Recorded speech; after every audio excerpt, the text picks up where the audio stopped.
Welcome to the CEO of Destiny podcast, where you will find the tools to fulfill the purpose of your generation and wildly succeed in the marketplace. And now your host, Andre J. Benjamin. Welcome to the CEO of Destiny podcast. I am your host, Andre J. Benjamin, and I am delighted today to have Miss Elaine Clark.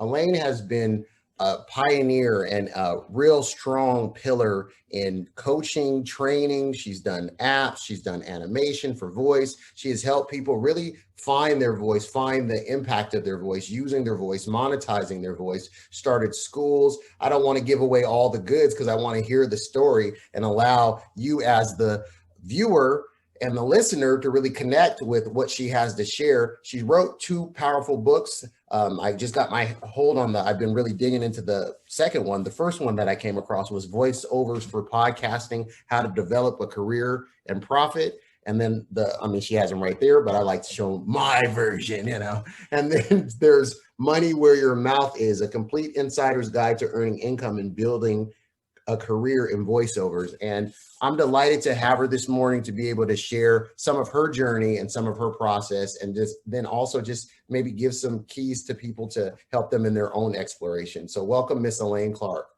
How are you? Thank you. I'm so happy to be here with you.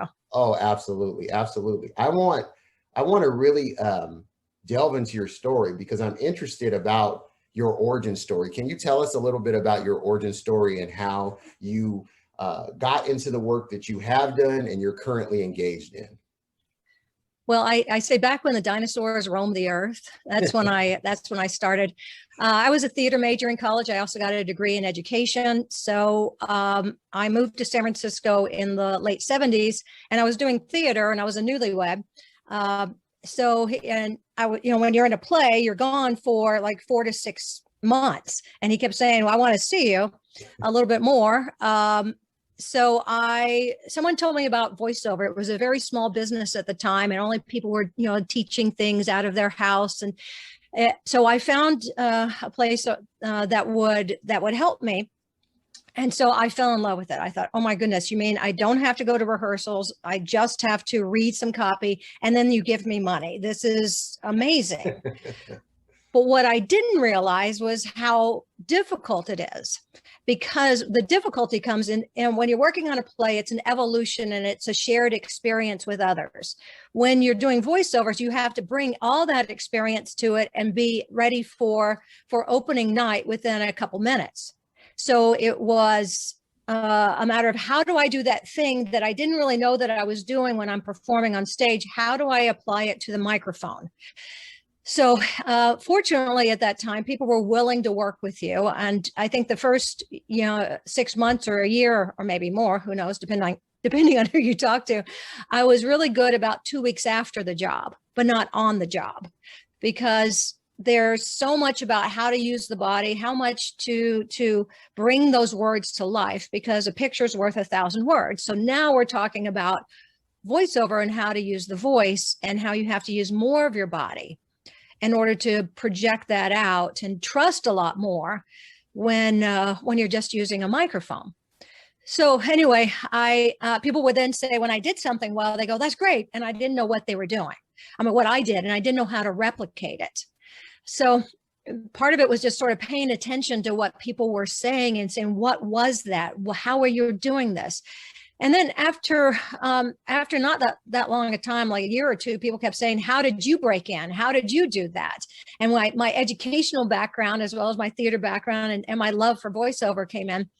So I started, casually telling people how to perform voiceover. Then I walked into a casting director's office, and I noticed that there was a third of the office that wasn't being used. So I kept thinking, I could rent that and start a school if this is in 1986. So I could start a school if for X amount of money, And anyway, so he then said, would you like to rent the space for the same amount of money I had in my head? So knowing how to do business, I was cool. I didn't say yes immediately. I just, you have to let me think about that. And inside I was going, this seems to be right. So at that point, I would then rent a theater and give lectures and rent recording studios and give classes.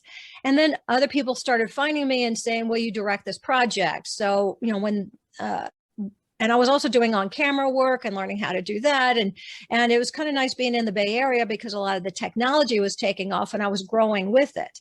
So, anyway, so in 1986, I started a school and I grew it, but I thought, I need all those elements. You need voiceover, improv, acting, on camera. It all goes together to create a career. So even if someone isn't going to go on camera, if you can watch yourself, you see what you're doing wrong, and the things that you're doing right and how to fix it. So I had the whole thing and it grew and grew. And so, but also my production. We're going to jump into that. I wanted to ask, I wanted to unpack some of what you brought forth. So can you take us back to, so you started us in the arc of where you were in college. Can you take us back to prior to college when you first even discovered, when Elaine started to discover her own voice and the importance of it, and when you started to realize, maybe I have something to say. So maybe it was you're in class and, maybe someone spoke to you about something that they saw with your voice. What was it that helped you even start to pivot in a way where, because you talked about education and theater, but even in picking that and selecting that, how did you start to realize that you had something to say? That's a great question. I just knew that I liked to create stuff and invent things. So I would talk to my second grade teacher, and I thought I was Pippi Longstockings. First of all, nice. That was my hero, and I would create these little stories in my head, and then I would ask if I could perform them in class, and then she thought it was good, and then take me around to the other classes. Wow. And also, I was living in Milwaukee. Yeah. This is second grade? This is in second grade. Wow. Yeah. Come on. But even before that, in like kindergarten, first grade, I was living in Milwaukee, and our neighbors had an attic, and they had all sorts of costumes inside that attic. So my sister and I would go up there, and whenever the Highlights magazine came in, and so we would, and I couldn't read that well at the time, but I could still perform and had an imagination. So they would find the little stories in it and then tell us what the story was. And then we would act it out and then perform it to our parents. Now, the parents always thought it was wonderful. Who knows how good it was, really? But that was it. And then the other thing is that I would just make weird noises and imitate as I was going on. And my parents, when they go, wait a minute, and my brother and sister were just like, wait a minute, you just did an imitation of this, and people would make fun of me because I say, well, I opened the door and I walked in, and I would just do stuff and I would do the sound effects with it. And people just thought I was weird. So we call it quirky now, but that's where I didn't realize that there was a career in it. I could watch a cartoon, but I didn't realize how the cartoon voices got there, or how the voices got into a commercial, or anything. It just was something that was very foreign to me because I was living in a small town in Louisiana for most of my life, but other places. At this time, are you noticing? So let's go back to Highlights. So you're in the, highlight, when Highlights come out and you're looking at that and you're acting it out, you're actually hearing the sound effects that you want, and then you're saying them, right? You're creating. We'll do the sound effects and the characters. Okay. So, and then with other people, they had 3 or 4 of their kids and my sister and I, so like 5 or 6 of us that would do it.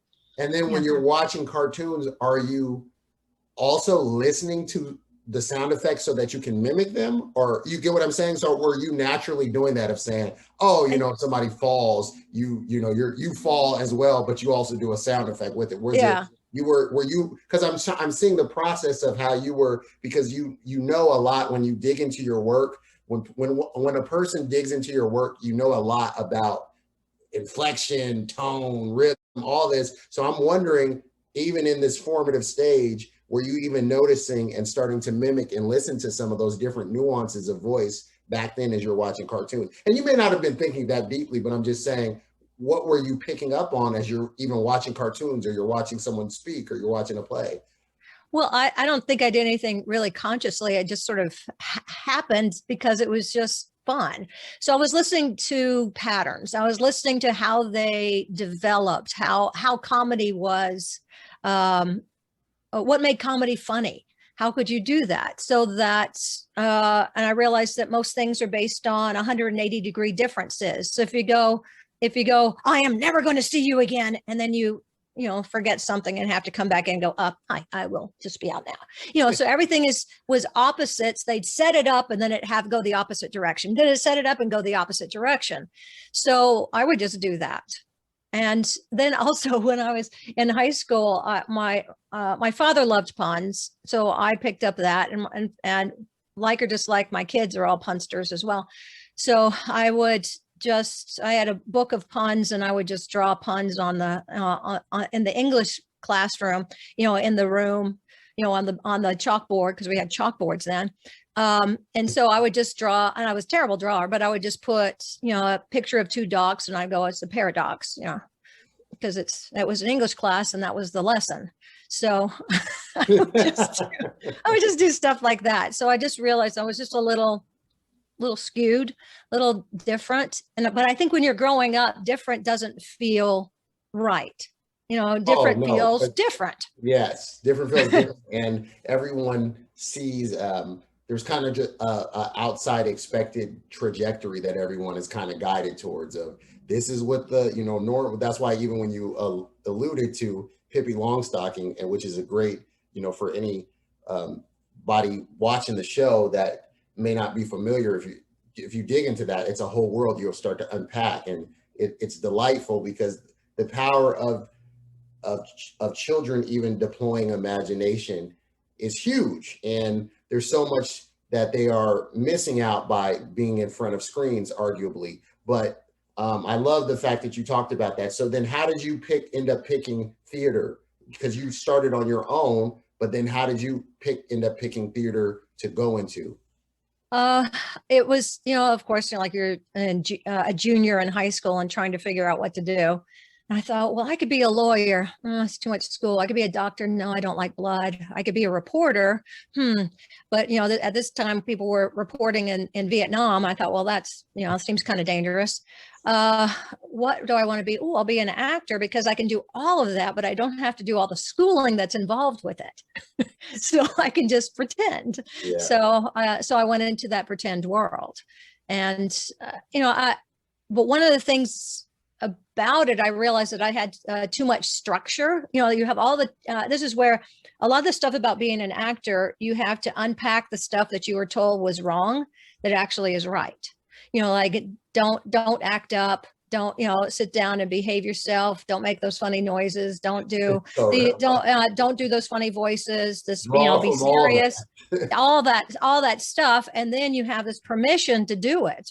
So it's kind of a surprise. And so the more you get into it, you go, oh, and people pay you for that. This is really weird.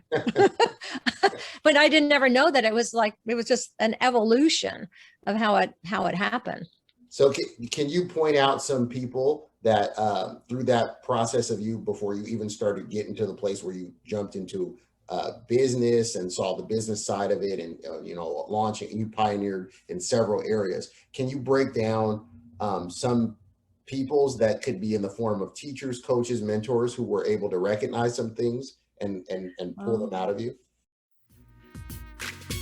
Thank you for listening to today's episode. Do us a favor. If this was useful in any way for you, please go to iTunes and leave us a review. Reviews will allow others to easily discover the podcast. If you'd like more information and to receive a free download, rediscover your destiny, go to ceoofdestiny.com.